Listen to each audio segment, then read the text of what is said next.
அன்பர்களே, நண்பர்களே, உங்கள் வாழ்வின் இனிய காலை வணக்கம். இன்று 15/2, அதாவது பிப்ரவரி மாதம் 15ஆம் தேதி, மாசி மாதம் 3ஆம் தேதி, சனிக்கிழமை, திருதியை திதி, உத்திர நட்சத்திரம். அப்ப சந்திராஷ்டமம் கும்பராசிக்காரர்களுக்கு உரியது. நீங்கள் ராகு காலம்னு சொல்லுவாங்க இல்லையா, அது 9லிருந்து 10:30 வரை. யமகண்டா மத்தியானம் 1லிருந்து 3 வரை. நல்ல நேரம் காலையில 10லிருந்து 11 வரை, 12லிருந்து 1 வரை, சாயங்காலம் 4:30லிருந்து 5:30 வரை.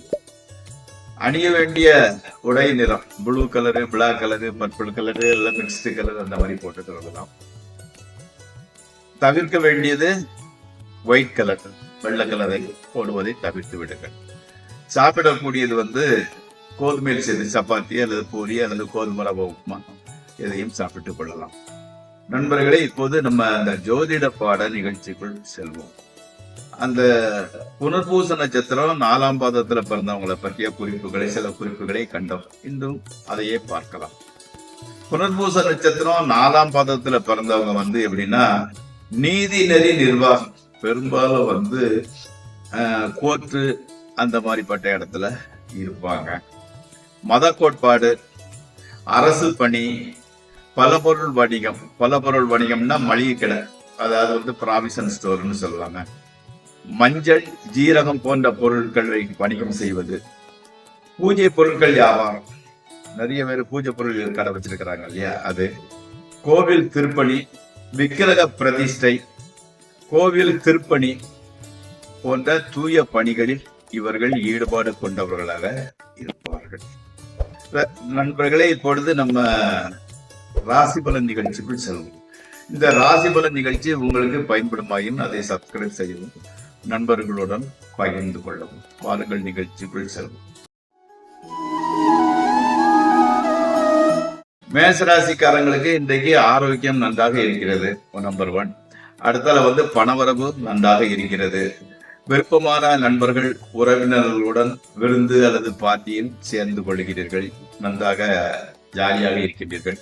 கணவன் மனைவி உறவு மகிழ்ச்சி இருக்கிறதாக இருக்கிறது. விரோதிகளின் சூழ்ச்சி பலனிட்டு போகும்.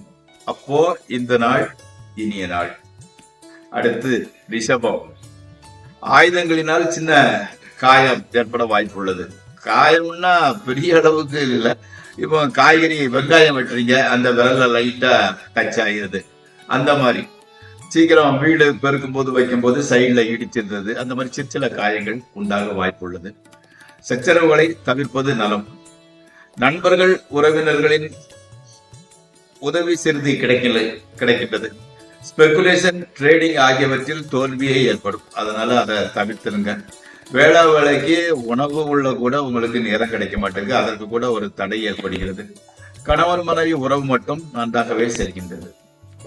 அடுத்து மிதுன ராசி. தகப்பனாரோட உடல்நிலை சற்று பாதிக்கப்படலாம். அந்த பொருள் சேதம் கூட ஏற்பட வாய்ப்பு உள்ளது. தொடங்கும் காரியங்கள் எல்லாமே ஒரு தடங்கலாகவே செல்கின்றது. கணவன் மனைவி உறவு கூட கலகலத்து போயே இருக்கின்றது. அரசாங்க அதிகாரிகளுடன் பிரச்சனை ஏற்படுகிறது. அடுத்து கடகராசி. உத்தியோகத்தில் உள்ளவங்களுக்கு உத்தியோகத்தில் உள்ள சுப்பீரியர்ஸ், அதாவது மேலதிகாரிகளால் பிரச்சனை உண்டாகும் வாய்ப்பு அதிகரிக்கிறது. அந்த சுப்பீரியர்ஸ் உங்களுக்கு டிஸ்டர்ப் பண்ணிக்கிட்டே இருக்கிறாங்க. உங்களுக்கு சப்போர்ட் பண்றது மட்டும் இல்ல, பிரச்சனையை தொல்லையை கொடுக்கின்றார்கள். கடன் பிரச்சனை கட்டுக்கு அடங்கியே இருக்கின்றது. வரவும் செலவும் சரியாக போகின்றது. வரும் வருமானம் வரக்கூடிய வருமானம், அதாவது இந்த வீடு, நிலம், வாகனத்தை வாடகை கொண்டிருப்பீங்க இல்லையா, அதன் மூலம் வரக்கூடிய வருமானம் சரியாக வந்தடைவதில்லை. அடுத்து சிம்மராசி. பொன்பொருள் சேர்க்கை உண்டாகிறது. மனை வாங்குதல் அல்லது வீட்டை புதுப்பித்தல் கைகூடும். குடும்பத்துல சுபகாரிய நிகழ்ச்சி நடக்கும். ஸ்பெகுலேஷன், ட்ரேடிங்கில் நல்ல லாபம் கிடைக்கின்றது. கணவன் மனைவி உறவு சுமூகமாக செல்கின்றது. அடுத்து கன்னிராசி. தொழில் நன்றாக நடப்பதனால் நினைந்த மன நிம்மதியும் மகிழ்ச்சியும் ஏற்படுகின்றது. எதிர்பாராத வகையில் பெரும் ஆதரவு கிடைக்கிறது. நண்பர்களின் உதவி, சுற்றத்தினரின் ஆதரவான பேச்சு உங்களுக்கு மனமகிழ்ச்சி அடைய செய்கிறது. மனைவி மக்கள் நன்றாக உங்களுக்கு ஆதரவாகவும் உதவியாகவும் இருக்கின்றனர். அதனால் குடும்பத்தில் மகிழ்ச்சியே நிலவுகிறது, குதூகலமான சூழ்நிலையே உண்டாகிறது. அடுத்து துளாராசி.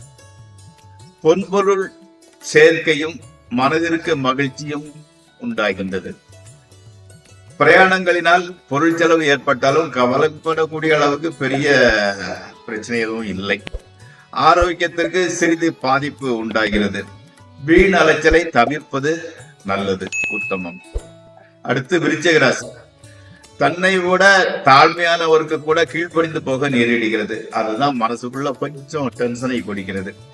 ஆயுதங்களினால் சின்ன சின்ன காயங்கள், அதே மாதிரி உஷ்ணத்தினால் ஏற்படும் நோய்கள் ஏற்படக்கூடும். இன்னைக்கு வீண் சச்சரவில் ஈடுபடாமலும் மனதை தளர விடாமலும் தெய்வ பக்தியும் ஈடுபடுவது நல்லது, நலமாக இருக்கிறது. ஆமா, அப்போ தெய்வ பக்தி கடவுள்கிட்ட சரணடைஞ்சா பெரிய பிரச்சனைகள் எதுவும் வருவதில்லை.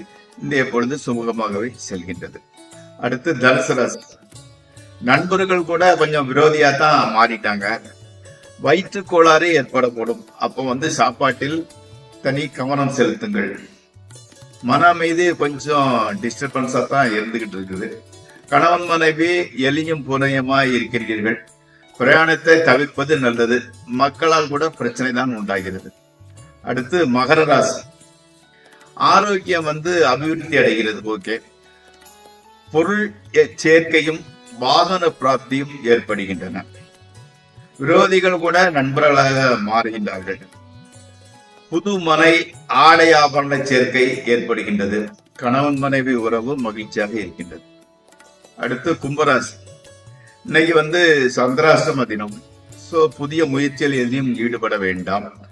ஸ்பெகுலேஷன், ட்ரேடிங் ஆகியவை நன்மை பயக்காது. தூர பிரயாணத்தை தவிர்க்கவும். மனைவி மக்களிடம் பரிவாக பேசுங்கள். கணவன் மனைவி உறவு மட்டும் மகிழ்ச்சியாகவே இருக்கின்றது. அடுத்து மீனராசி. பெற்றோர் உடல்நிலை பாதிக்கப்படலாம். நம்பர் 1. அடுத்தால எவருக்கும் வாக்குறுதி கொடுக்க வேண்டாம்.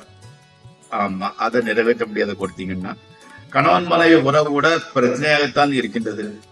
உங்களுக்கு பேச்சுக்கு சரியான அளவில் மரியாதை கிடைக்கவில்லை. அதனாலதான் உங்களுக்கு கோபம், டென்ஷன் வருகின்றது. உத்தியோகம் பார்ப்பவரிடம் மேலதிகாரிகளிடம் சச்சரவு, உத்தியோகம் பார்ப்பவர்களாக இருந்தால் மேலதிகாரிகளிடம் சச்சரவு ஏற்படாமலும் எச்சரிக்கையுடன் இருந்து கொள்ளுங்கள். எல்லாம் நன்மைக்கு. இந்த ராசி பலன் நிகழ்ச்சி இத்துடன் முடிவடைகிறது.